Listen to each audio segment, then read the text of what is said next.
సంక్రాంతి పండగ అంటేనే సరదాల పండగ. 3 రోజుల పాటు ఈ పండగను ఊరు, వాడ, పిల్ల, పెద్ద అందరూ కూడా ఘనంగా జరుపుకుంటూ ఉంటారు.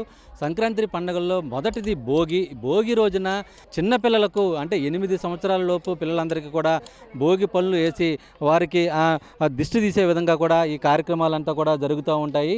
అయితే ఈ భోగి పండగ సందర్భంగా పిల్లలకు భోగి పళ్ళు వేస్తూ కూడా అందరూ కూడా చాలా సంతోషం వ్యక్తం చేస్తున్న పరిస్థితులు ఉన్నాయి. అసలు ఈ భోగి పళ్ళు వేయడానికి కారణం ఏంటి, విశిష్టత అనేది కూడా మనం అంటే ఇక్కడ స్థానికంగా ఉన్నటువంటి పెద్దలు అయితే ఉన్నారు, ఒకసారి వాళ్ళని అడిగి తెలుసుకుందాం. ఏమ్మా, అంటే ఈ భోగి పళ్ళు యొక్క విశిష్టత ఏంటి? భోగి పళ్ళు చిన్నపిల్లలకి ఎందుకు వేస్తారు? ఈ ఆనవాయితీ ఎప్పటి నుంచి వస్తుంది? ఇది అనాది కాలం నుంచి ఉన్న ఆనవాయితీ.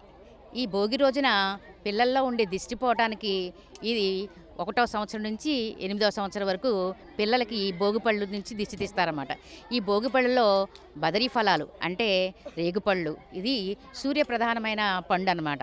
ఈ పండు వలన పిల్లల్లో ఉండే దిష్టి పోతుందని వీటితో పాటుగా రాగి నాణ్యాలు, పువ్వులు, అక్షింతలు వీటిని కలిపి శనగలు వీటి 5టిని కలిపి పిల్లలకి దిష్టి తీస్తారనమాట. ఈ దిష్టి తీసే కార్యక్రమం వల్ల వీళ్ళు చక్కగా ఆరోగ్యంగా ఉండి చక్కగా పెరుగుతారని చెప్పి, చక్కటి బుద్ధి కుశలత అన్నీ పెరిగి చక్కగా ఉంటారని చెప్పి సంవత్సర కాలంలో ఈ భోగి రోజున ఈ భోగి పళ్ళు తీసి వాళ్ళలో ఉన్న దిష్టి పోవటానికి ఈ పెద్దలు పెట్టిన ఆనవాయితీ. ఇది తరతరాల నుంచి కొనసాగుతూ ఉంది. అలాగే మరి కొంతమంది పిల్లల తల్లులు ఉన్నారు, ఒకసారి వారితో కూడా మాట్లాడదాం. ఇంతమంది పెద్దల సమక్షంలో మా పిల్లలకి ఇక్కడ భోగిపళ్ళు పోయడం చాలా ఆనందంగా ఉందండి. కొత్తగా ఈ సంవత్సరం ఇక్కడికి అందరి మధ్యలోకి వచ్చి సంక్రాంతి పండుగ జరుపుకోవడం కూడా చాలా ఆనందంగా ఉంది.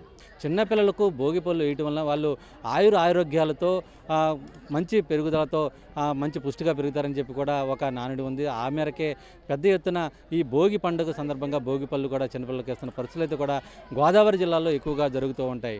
విడుదల ప్రసాద్తో శ్రీనివాస్, 10 టీవీ, ఏలూరు జిల్లా, దెందులూరు నుంచి.